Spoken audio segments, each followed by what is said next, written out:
तहरीक इंसाफ की जो political committee है उसका इजलास ख़त्म हुआ है और इस इजलास के जो अहम फैसले हैं वो मैं आपको कुछ जो है वो आपके साथ जो है वो शेयर करना चाहता हूँ। पहली बात तो यह है कि जो हमने फैसला ये किया है, सबसे पहले तो जो हमारी पार्टी है उसने मुतफ़िका तौर के ऊपर जिस तरह जो सलूक इस वक्त डॉक्टर शहबाज गिल के साथ हो रहा है उसकी मजम्मत की है।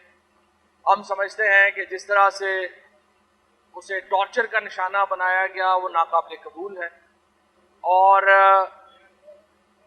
उसको जिस तरीके से अभी भी कोशिश ये की जा रही है कि उसे अगवा करके पिम्स में पहुंचाया जाए, वहाँ पे उसे जो है वो टॉर्चर ना होने का सर्टिफिकेट लिया जाए और फिर जिस तरह कल हाई कोर्ट में इन्होंने रिमांड मांगा है, ये सिर्फ इसलिए मांगा जा रहा है कि उसे मजीद टॉर्चर किया जा सके। देखिए, अगर कोई जुर्म किया है, कोई उसका मामला है, उसको अदालतें देखेंगी। हम ये समझते हैं यही जुर्म जो है, यही जुर्म फजल रहमान की अगर गुफ्तगू देखें वो इससे बहुत ज्यादा थी, शहबाज शरीफ की गुफ्तगू इससे बहुत ज्यादा थी, नवाज शरीफ की, मरियम नवाज की गुफ्तगू इससे बहुत ज्यादा थी, अयाज सादत, ख्वाजा आसफ, किस किस का नाम लें। और जिस तरीके से उनके साथ एक लाडले बच्चों का सलूक उनके साथ हो रहा है, वो सलूक जो है वो बाकियों के साथ नहीं हुआ। और राना सनाउल्लाह एंड कंपनी ने जो ये नई रवायत डाली है कि निहत्ते लोगों के ऊपर, औरतों के ऊपर, बच्चों के ऊपर तशद्दुद किया जाए, ये एक नाकाबिल कबूल रवायत है। इसके नतीजे में पाकिस्तान की जो सियासत है उसको नाकाबिल तलाफी नुकसान पहुंच रहा है।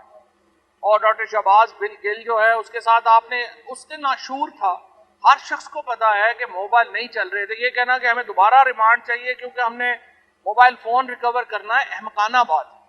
आशूर के दिन जो गुफ्तगू हुई थी वो लैंडलाइन पे हुई थी, उसका नंबर भी पता है सबको। जो ARY के ऊपर स्टेटमेंट चली थी वो भी पता है सबको।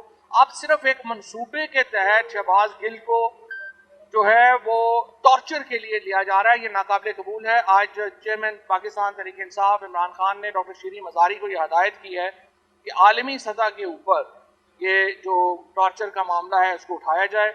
हम इसके लिए ह्यूमन राइट्स वॉच के साथ, एमनेस्टी इंटरनेशनल के साथ और यूरोपीय यूनियन के साथ ये मामला उठा रहे हैं और पूरी पार्टी जो है वो इसकी मजम्मत करती है। और इसके साथ साथ हम समझते हैं कि जो सलूक मीडिया के साथ किया गया है, ARY को सिर्फ इसलिए बंद कर दिया गया कि वो एक ऑल्टरनेटिव व्यू दे रहा था, वो एक मुतबादल बयानिया जो था वो दे रहा था। और लोगों के पास ये फैसला करना है, ये अवाम ने, जमहूरियत में कोई भी बयानिया होता है उसका हतमी फैसला अवाम ने करना होता है।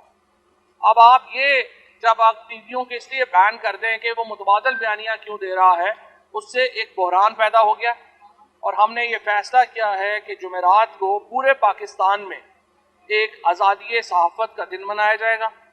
सारी पार्टी जो है वो ना सिर्फ ARY के साथ बल्कि जो सहाफ़ी हैं, अरशद शरीफ हैं, साबिर शाकिर हैं, उसके साथ खाबर घुमन हैं, समी इब्राहिम हैं, आरफ हमीद भट्टी हैं, इसके साथ जो हमारे इमरान रियाज खान हैं और बेशुमार और लोग जैसे अकील हैं, हमारे जो सोशल मीडिया के siyaset.com के मोहित पीरज़ादा हैं, इन तमाम लोगों को जिस तरीके से थ्रेट्स किए गए, जिस तरीके से इन लोगों के ऊपर पाकिस्तान की ज़मीन तंग की गई, उसकी मजम्मत के लिए पूरे पाकिस्तान में हम आज़ादी सहाफ़त का दिन मनाएंगे।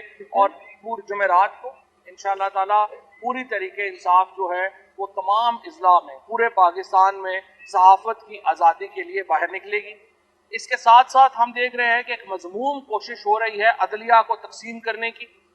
ये भी ये नून लीग का पुराना वतीरा है। रफ़ीक तारड़ का क्या वो जो दौर था वो किसको याद नहीं कि किस तरह से इन्होंने अदलिया को तकसीम किया, लोगों को बार एसोसिएशंस को इस्तेमाल करके, बार लीडर्स को इस्तेमाल करके जिस तरीके से इन्होंने अदलिया को तकसीम किया।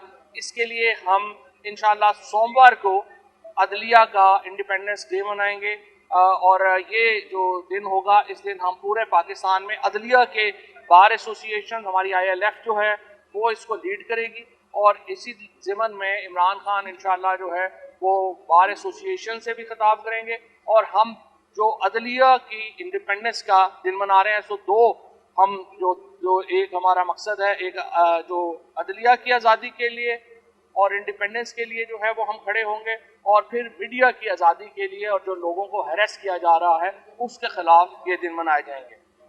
इसके साथ साथ एक मुल्कगीर तहरीक इस हुकूमत के खात्मे के लिए उसका आगाज़ किया जा रहा है।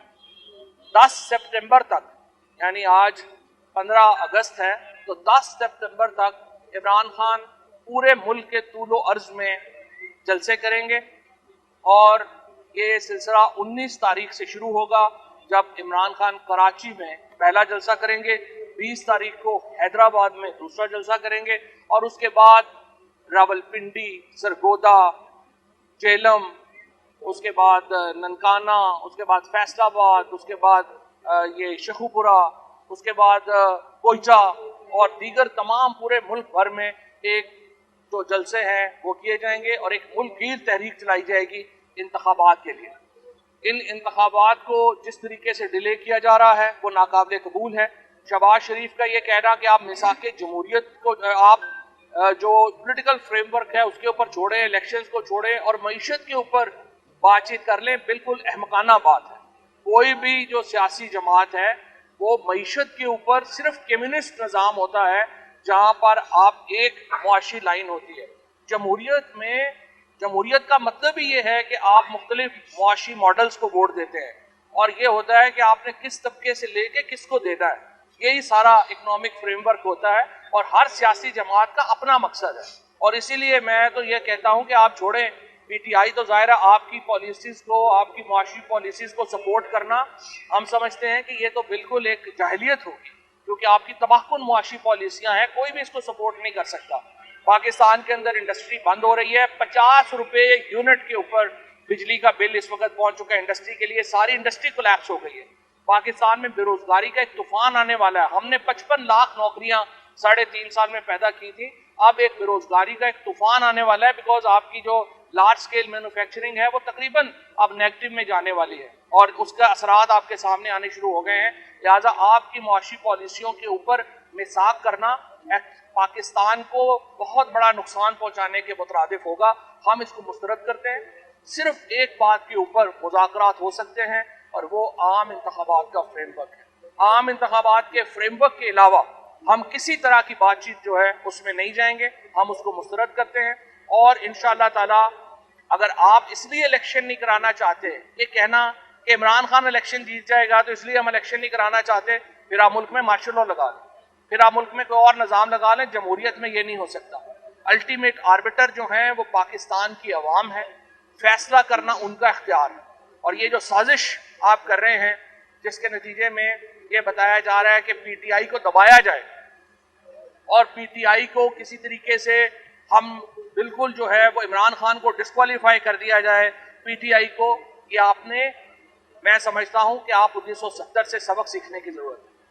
और जब आप मुल्क की सबसे बड़ी सियासी जमात, और ये तो फेडरल जमात है, जो अवामी लीग थी वो तो एक वफाकी जमात भी नहीं थी, सिर्फ एक सूबे की जमात थी, आपने उसको एलिमिनेट करने के चक्कर में जो पूरा पाकिस्तान जो है वो उसमें दो लख्त हो गया।